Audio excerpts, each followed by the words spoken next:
యెషూరును క్రొవ్విన వాడై కాలు జాడించెను. యెషూరును అనగా ఇశ్రాయేలు ప్రజలు.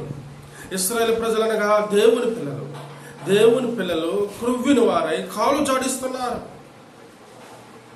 ద్వితీయోపదేశకాండము 32వ అధ్యాయము 15వ వచనం మనం చూసినట్లయితే, యెషూరును క్రొవ్విన వాడై కాలు జాడించెను. నువ్వు క్రొవ్వి బలిసి మందుడు వైతివి. వాడు తన్ను పుట్టించిన దేవుణ్ణి విడిచెను, తన రక్షణ శైలమును తృణీకరించెను. దేవుని ప్రజలు కాలు జాడిస్తున్నారు. దేవుని మాటకు లోబడతలేదు. అసలు దేవుడు వారిని ఎలాగూ పెంచాడు అని మనం చూసినట్లయితే, ఆ ద్వితీయోపదేశకాండము అదే అధ్యాయంలో 32వ అధ్యాయము 13వ వచనం మనం చూసినట్లయితే, భూమి యొక్క ఉన్నత స్థలముల మీద వారిని ఎక్కించెను, పొలముల పంట వానికి తినిపించెను. కొండ బండ నుండి తేనెను, చెకుముకి రాతి బండ నుండి నూనెను అతనికి జుర్రించెను. ఆవు మజ్జిగను, గొర్రె మేకల పచ్చి పాలను, గొర్రె పిల్లల క్రొవ్వును, బాషాను పొటేళ్లను, మేకలను, గోధుమల మెరకల సారమును నీకు ఇచ్చాను. నువ్వు త్రాగిన మద్యము, ద్రాక్షల రసము. యెషూరును క్రొవ్విన వాడై కాలు జాడించాను. దేవుడు ఉన్నత స్థలముల మీద ఎక్కించాడు, పొలముల పంట తినిపించాడు, కొండ బండలో నుండి నూనెనిచ్చాడు, బాషాను దేశపు పొట్టేళ్లనిచ్చాడు, మేకలనిచ్చాడు. ఇలాగ శ్రేష్టమైన ఆహారం ఇచ్చి ఏ లోటు లేకుండా వారిని పెంచిన తర్వాత వాళ్ళు బలిసిపోయారు. క్రొవ్వు వచ్చింది. దేవుని మాట వింటలేదు, దేవునికి లోబడతలేదు, ఏవేవో సాకులు చెప్తున్నారు, ఏదేదో తప్పించుకునే మాటలు చెప్పి దేవుని అడుగు జాడల్లో నడవకుండా వెళ్ళిపోతున్నారు. ఇదేనా దేవుని పిల్లలారా? దేవుణ్ణి నమ్ముకున్నప్పుడు మొదట్లో మన స్థితి ఎంతో గందరగోళంగా ఉండేది. అయితే దేవుని నమ్ముకున్న తర్వాత దేవుడు మనల్ని ఆశీర్వదించాడు, అభివృద్ధి పరిచాడు, విస్తరింప చేసిన తర్వాత కాలు జాడించడం అనేది చాలా తప్పు. దేవుడు బాధపడుతూ ఉన్నాడు. అది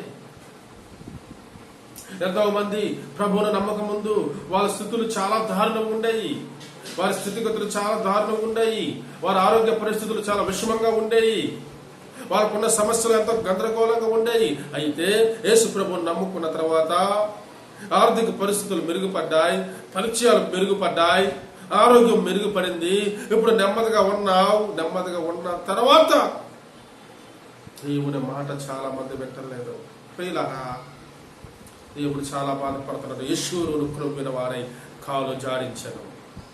దేవుని సన్నిధిలో మోకాళ్ళ వంచి ప్రార్థించవలసిన నీవు నేను కాలు జాడించే స్థితికి మనం రాకూడదు.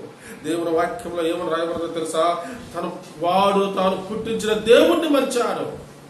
15వ వచనంలో, వాడు తాను పుట్టించిన దేవుణ్ణి మరిచి విడిచెను, తన రక్షణ శైలమును తృణీకరించను. నీ పాపముల నుండి విడిపించి నిత్య రాజ్యానికి వారసులు చేసే రక్షణ శైలము ప్రభు అయిన యేసు క్రీస్తు వారిని విడిచారు చాలా మంది. ఎందుకు? ఏం చూసుకొని విడిచారు? వారికున్న ఆస్తిని చూసి, వారికున్న స్థితిగతులను చూసి, వారికున్న పరిచయాలను చూసి దేవుని విడిచిపెట్టారు. దేవుని సన్నిధిని విడిచిపెట్టారు. చాలా మంది మందిరానికి రారు, పరిచయాలు ఎక్కువైపోయినాయి, అక్కడ పని ఉంది, వాళ్ళు పిలిచారు, ఈ ఫంక్షన్కి వెళ్ళాలి, వెళ్ళకపోతే వాళ్ళు ఊరుకుంటారా? నేను లేకపోతే అసలు కార్యమే జరగదు, నేను రావాలంట, నేను వెళ్ళాలంట. అబ్బో, నువ్వు పెద్ద పోటుగాడివి. దేవుడు అప్పుడే లేకుండా చేసి పడుంటే మట్టికి మట్టి అయిపోయి ఉండేవాడివి. నువ్వు పెద్ద పోటుగాడివి. నువ్వు లేకపోతే కార్యాలు జరగవు, పెళ్లిళ్ళు ఆగిపోతాయి. దేవుని మందిరమును, దేవుని సంఘమును విడిచిపెట్టి వెళ్ళిపోతున్నారు అనేకులు. అదేమంటే అడిగితే ఎన్నో సాకులు చెబుతున్నారు. వాడు తాను పుట్టించిన దేవుణ్ణి విడిచెను. దేవుని సంఘమును విడిచి, పునరుద్ధాన దినమును విడిచి వెళ్తున్న వాళ్ళు అనేక మంది ఉన్నారు. ఏమిటి? ఎందుకు రాలేదంటే చెప్పే సాకులు ఎన్నో ఉన్నాయి. కాలు జాడిస్తున్నారు. నిన్ను పుట్టించిన దేవుడు విడుస్తున్నారు. జాగ్రత్త, కాలు జాడించవద్దు. కాలు జాడించిన వాళ్ళు పాతాళముల వేదన పడుతున్నారు. ప్రభు సన్నిధిలో మోకాలు వంచు. ఆయన నిన్ను పుట్టించకపోతే మన జీవితాలు ఉండేయా? ఆయన నిన్ను ఆశీర్వదించకపోతే, నిన్ను వర్ధలు చేయకపోతే నీకు పరిచయాలు ఉండేయా? ఆయన నీకు ఆరోగ్యం ఇవ్వకపోతే చురుకుదనం కలిగి బ్రతికేవాడువా? యెషూరును క్రొవ్విన వారే కాలు జారించడం వద్దు, అలాంటివి వద్దు.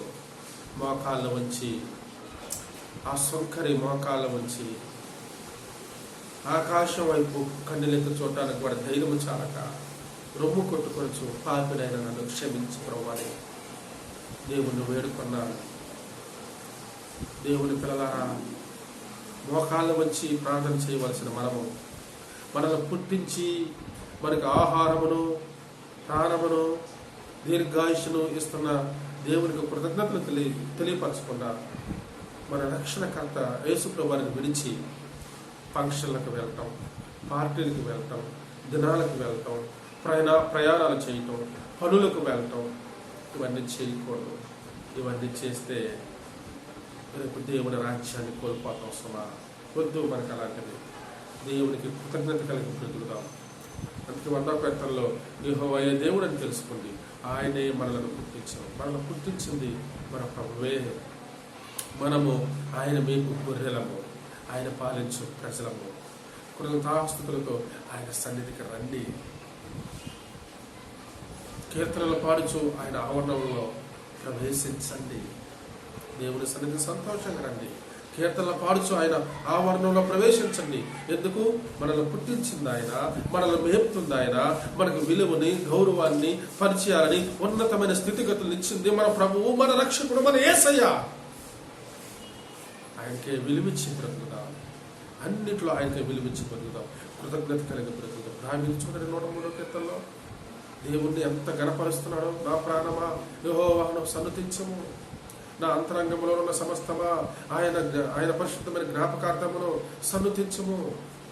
ఆయన చేసిన ఉపకారములలో దేనిని మరవకము. ఆయన నీ దోషములన్నింటినీ క్షమించిన వాడు, నీ పాపములన్నింటినీ పరిహరించిన వాడు, నీ సంకటములన్నింటినీ కుదిర్చిన వాడు.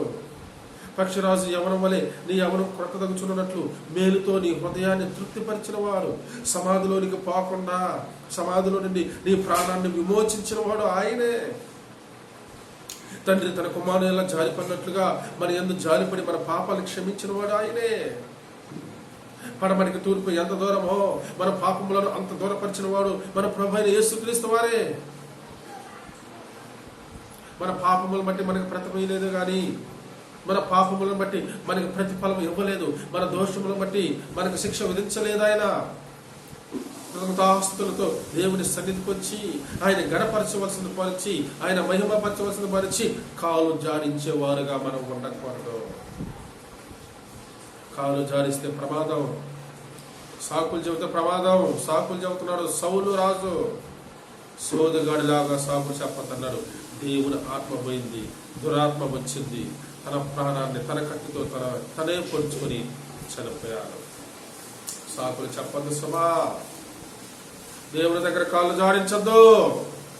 పాటివారం మనం, మన జీవితం ఎంత, మన ప్రాణం ఎంత, మనం ఎంత? దేవుని దగ్గర కాళ్ళు జాడించే వాళ్ళమా మనం? మనకి అలాంటి జీవితాలతో కృతజ్ఞత కలిగిన మనసు కలిగి జీవితం. యేసు ప్రభువు 10 మంది కుష్ఠరోగులు బాగుపడినప్పుడు ఒకడొచ్చి, అన్యుడొచ్చి ప్రభు పాదాల మీద పడి గొప్ప శబ్దంతో ప్రభువుని మహిమపరుస్తున్నాడు, కృతజ్ఞతాస్తుతులు చెల్లిస్తున్నాడు. అలాంటి గ్రాటిట్యూడ్ మైండ్ మనకు ఉండాలి. ఒక అన్యుడే స్వస్థత కలిగితే ప్రభు పాదాల మీద పడి గొప్ప శబ్దంతో ప్రభువును స్తుతిస్తున్నాడు. దేవుని పిల్లల మనకి ఎన్నో మేలు చేశాడు దేవుడు. పొలముల పంట తెరిపించారు, భూమి యొక్క ఉన్నతమైన స్థలముల మీద ఎక్కించారు, ఆరోగ్యం ఇచ్చారు, దీర్ఘాయుష్ ఇచ్చారు, ఎంతగానో ఆశీర్వదించాడు, మారు మనసు రక్షణ ఇచ్చారు, పాపములను విడిపించారు, రేపు ఆయన రాజ్యానికి వారసులుగా చేశారు మనల్ని. అలాంటి దేవుడిని మర్చిపోకూడదు. అలాంటి దేవునికి కృతజ్ఞత హీనులుగా ఉండకూడదు. కృతజ్ఞత కలిగిన వారిపై దేవునికి మహిమ తెచ్చేవారు ఉండాలి. మన ప్రభువైన యేసుక్రీస్తు వారికి విలువ ఇచ్చేవారు ఉండాలి. అప్పుడు ఆయన చేత దీవించబడతాము. మన కుటుంబాల క్షేమం ఉంటాయి. ఆయన గొప్ప రాజ్యానికి మనం వారసులు ఉంటాం. అట్టి కృప దేవుడు మనందరికీ దయచేయను గాక. ఆమేన్.